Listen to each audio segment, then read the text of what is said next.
Hello travellers, পরের দিন খুব সকালবেলা আমরা যাত্রা শুরু করি আম্বাসলি ন্যাশনাল পার্কের উদ্দেশ্যে। ঘড়িতে সময় ছিল তখন 5:30। রাস্তায় যেতে যেতেই আমরা সকালটা উপভোগ করি, ওয়েদারটা সুন্দর ছিল। যাত্রা বিরতি নেই আমরা, এবং আমরা আমাদের সকালের ব্রেকফাস্টটা সেরে নেই ওখান থেকেই। চা কফি খেয়ে, ওদেরও কিছু লোকাল আইটেম ছিল ওখানে, টুকটাক আমরা শপিংও করি, কিছু সুভিনিয়ার্স কিনি ওখান থেকে। দেন আমরা আবার আমাদের যাত্রা শুরু করি। পথে যেতে যেতেই আমি বলছিলাম আমাদের ড্রাইভারকে, আজকে তো আমরা মনে হয় কিলিমাঞ্জারো দেখতে পারবো। এবং সে তখনই আমাকে বলে যে কিলিমাঞ্জারো দেখাটা লাকের বিষয়।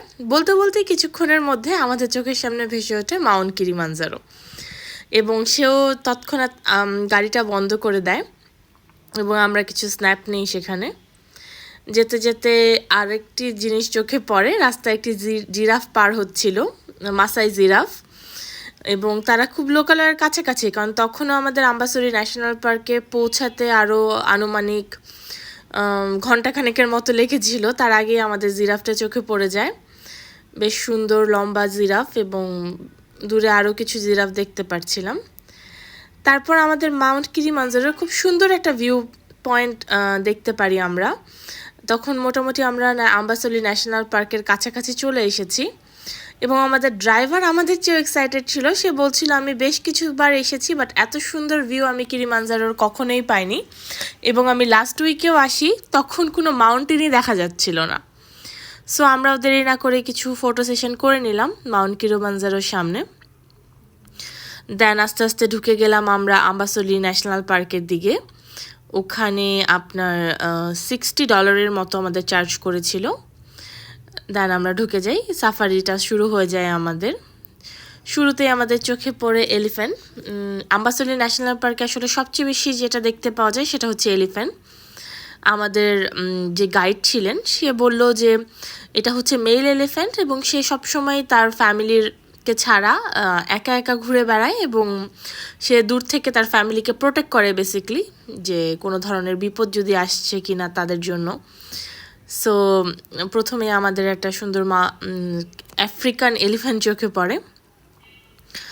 দেন ঘুরতে ঘুরতে আমরা দেখতে পারলাম একটি ভিন্ন প্রজাতির ডিয়ার, হরিণ, সম্ভবত এটাকে গাজাল বলে, এবং দেখতে খুবই সুন্দর ছিল, একটা কেমন যেন ব্লু শেডের মনে হচ্ছিল। তারপরে আমরা দেখতে পারি একটি এলিফ্যান্টের ফুল ফ্যামিলি মুভ করছিল রাস্তা দিয়েই। এখানে ফিমেল এলিফ্যান্ট এবং বাচ্চা বেবি এলিফ্যান্টগুলো ছিল। তো দেখতে দেখতে আমরাও ওনাদের ফুল একটা ফ্যামিলিকে সামনে থেকে দেখতে পারি। বেশ এক্সাইটেড লাগছিল, ওয়েদারটা তো চমৎকার ছিল ওই দিন, বেশ রৌদ্রোজ্জ্বল পরিবেশ ছিল, এবং বরাবরের মতোই আম্বাসলির ওয়েদারও কেনিয়ার মতো সুন্দর, নাইরোবির মতোই সুন্দর ছিল। তখনও ভোর সকাল, হয়তো বা 8টা 8:30 এরকম বাজে ঘড়িতে। আর খুবই নাইস লাগছিল, হালকা ঠান্ডা বাতাস ছিল, বাট ম্যানেজেবল, তেমন কোনো বেশি ঠান্ডা আমাদের আসলে অনুভূতি হয়নি। এবং আমি জানি না ভিডিওতে কেমন লাগছে, বাট সামনাসামনি আসলে এত ভালো লাগছিল, এত এত অ্যানিমাল, এত তাদের ফ্যামিলি। যদিও আমরা খুব কাছ থেকে আসলে লায়নটাকে স্পট করতে পারিনি, বিকজ আমাদের গাইড বলেছিল আরও আর্লি যদি আমরা রওনা দিতাম সেক্ষেত্রে হয়তো বা লায়নকে অনেক সময় হান্টিং করতে দেখা যায়, বাট খুবই যে জিনিসটা দেখতে পারা আসলে একটু রেয়ার। বেশ কয়েকবারই আমাদের মনে হচ্ছে দূর থেকে মনে হয় একটা লায়ন উঠছে, বাট খুব কাছে থেকে আসলে আমরা স্পট করতে পারিনি আনফর্চুনেটলি। তারপরেও ভালো লেগেছে সব কিছু মিলিয়ে। জিরাফের পাল ছিল সামনে থেকে দেখতে, খুবই সুন্দর লাগছিল তাদেরকে। তারপরে আমরা বেশ কিছু প্রজাতির পাখি দেখতে পারি, খুব সুন্দর সুন্দর পাখি ছিল। পরিবেশটাও এত সুন্দর ছিল, আসলে নেচারের কাছে থাকতে পারলে আসলে অনুভূতিটা ডিফারেন্টই হয়। তার সাথে আমরা চোখে দেখতে পাচ্ছিলাম মাউন্ট কিলিমাঞ্জারো। এটার জন্য আসলে আমরা খুবই লাকি ফিল করছিলাম। দেন হচ্ছে আমাদেরকে একটা ব্রেক দেয়, আমার একটা হিলের মতো আছে ছোট, ওখানে ওনারা বলে যে এখানে ওয়াশরুম আছে, অ্যান্ড উপরের জায়গাটা থেকে পুরো ফুল আম্বাসলি ন্যাশনাল পার্কটা দেখতে পাওয়া যায়। নিয়ার অ্যাবাউট 10 মিনিটসের মতো হবে, আমাদের একটু হাইক করতে হয়েছিল, নট দ্যাট ডিফিকাল্ট। এবং ওখানে বেশ ডিফারেন্ট ডিফারেন্ট প্রজাতির বার্ডস আমরা দেখতে পাচ্ছিলাম, খুবই কালারফুল এবং উপর থেকে ভালো লাগছিল দেখতে। আসলে ফুল অ্যাম্বাসলি ন্যাশনাল পার্কটাই মোটামুটি ওখান থেকে দেখা যাচ্ছিল।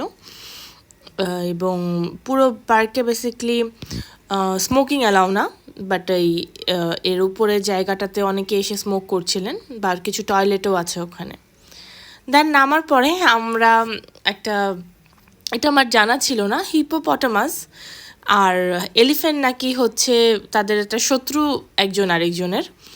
এখানে দেখতেই পাচ্ছেন হিপোপটামাসটা ঘুমাচ্ছিল, এলিফ্যান্টটা এসে তাকে উঠিয়ে দিল এবং ফলোয়ার তার যে ফ্যামিলি ছিল সবাই একই কাজই করলো। হিপোপটামাসটাকে তারা দূর থেকে ইশারা করছিল, যেন মনে হচ্ছিল উঠে যায় এখান থেকে, এবং তারা তাই করলো। প্রতিটা এলিফ্যান্ট ওখান দিয়ে পাস হচ্ছিল এবং তারা একজন একজন করে হিপোপটামাসটাকে একটা গুঁতো দিয়ে যাচ্ছিল। এই ব্যাপারটা আসলে একদম ওয়াইল্ড লাইফের, এটা আমার একদমই জানা ছিল না, এবং এটা আমরা চোখের সামনেই দেখতে পারি যে হিপোপটামাসটাকে তারা সরিয়ে দিতে দিতে লাস্ট পর্যন্ত আসলে হিপোপটামাসটা একদম পানিতেই চলে যায় এবং তারা তাদের রাস্তাটাকে একদম ক্লিয়ার করে দেয়। হিপোটাকে আর তারা থাকতেই দিচ্ছিল না বিভিন্নভাবে। হিপোটা খুবই শান্তভাবেই আসলে ছিল, কিন্তু এলিফ্যান্টের পালটা কোনোভাবেই হিপোপটামাসটাকে ওই জায়গায় আসলে স্থায়ী হতে দেয়নি। এবং এই লেকটা এত নাইস লাগছিল দেখতে, পিছনে মাউন্টেন ভিউ, সামনে লেক, আর পশু প্রাণীগুলো হেঁটে বেড়াচ্ছে। অনুভূতিটা আসলে দারুণ লাগছিল একদম। এটা আসলে ভাষায় প্রকাশ করা সম্ভব না, কেউ যদি ওই জায়গাটায় উপস্থিত না থাকে সে আসলে বুঝতে পারবে না যে জিনিসগুলো আসলে কতটা মনোরম। আর সবচেয়ে ভালো ছিল ওয়েদারটা, একদমই রৌদ্রোজ্জ্বল একটা পরিবেশ ছিল, কিন্তু একটা ঠান্ডা বাতাস ছিল সবসময়ই, যেই কারণে একদমই গরম অনুভূতি হচ্ছিল না। এরপরেও কিছু বাফেলো আমরা দেখতে পেলাম, বন্য মহিষ, এটাও বিগ 5-এর মধ্যে একটি, এবং ওয়াইল্ড বিস্ট ছিল, যেটা আমার চোখে দেখা প্রথম। এটা আমি এর আগে কখনো কোথাও দেখিনি, সম্ভবত বাংলায় এটাকে নীলগাই বলে। এটা শেষ করে আমরা আস্তে ধীরে চলে যাই আসলে লাঞ্চের উদ্দেশ্যে। ওখানের ভেতরেই একটা লাউঞ্জ আছে, এখানে অ্যাকচুয়ালি থাকাও যায়। আমাদের গাইড রেকমেন্ড করে যে এখানের ভেতর থেকে তোমরা চাইলে লাঞ্চ করে নিতে পারো। আমরা ভেবেছিলাম হয়তো বা খুব এক্সপেন্সিভ হতে পারে, বাট না, মোটামুটি এরকম একটা পরিবেশে লাঞ্চ করার জন্য প্রাইস বেশ রিজনেবল ছিল। এবং লাউঞ্জটাও বেশ গোছানো ছিল, এটার চারিদিকে ফেন্সিং করা আছে যাতে কোনো ওয়াইল্ড অ্যানিমেল আসলে ভিতরে ঢুকতে পারবে না। এই লাউঞ্জাতে থাকারও ব্যবস্থা আছে, লাউঞ্জটাতে আপনারা চাইলে থাকতে পারেন। লাঞ্চটাও ভালো ছিল, টেস্ট ভালো ছিল। আমরা স্টেক নেই এবং আরও কিছু ফুড আমরা অর্ডার করি। আসলে পরিবেশটা এত মনোরম ছিল যে বসে এরকম একটা পরিবেশে বসে লাঞ্চ করতে একদমই অন্যরকম ফিল হচ্ছিল। ক্যামেরায় হয়তো বা খুব একটা বোঝা যাচ্ছে না, বাট দূরে আমরা দেখতে পাচ্ছিলাম বেশ কিছু জিরাফ এবং ওয়াইল্ড বিস ঘোরাফেরা করছে। এবং এখান থেকে বেসিক্যালি আমাদের একটা টাইমে মনে হয় মেবি একটা লায়ন দূরের থেকে আমরা দেখতে পাচ্ছিলাম। আর ওটার ভেতরে একটু ওয়াকিংয়ের জায়গা আছে। এমনিতে পার্কে তো ওয়াক করা অ্যালাউ না, মানে গাড়ি থেকেই নামতে পারবেন না, এটা ফুললি রেস্ট্রিক্টেড। বাট এখানে একটা ওরা রাস্তা করে দিয়েছে, যেহেতু এই জায়গাটা পুরোই সেফ, তো এখানে একদম বনের কাছাকাছি চলে যাওয়া যায় এই জায়গাটা দিয়ে হেঁটে। আমরাও তাই করি, কিছুটা হেঁটে হেঁটে আমরা ভেতরের দিকে যাই এবং ওখানে আমরা কিছু মাংকি আসলে স্পট করতে পারি। বেশ ভালো লাগছিল, পাখিদের কিচিরমিচির শোনা যাচ্ছিল, একদম নেচারের কাছে যাকে বলে। নেচারের চেয়ে তো বেটার আসলে আর কিছুই হতে পারে না।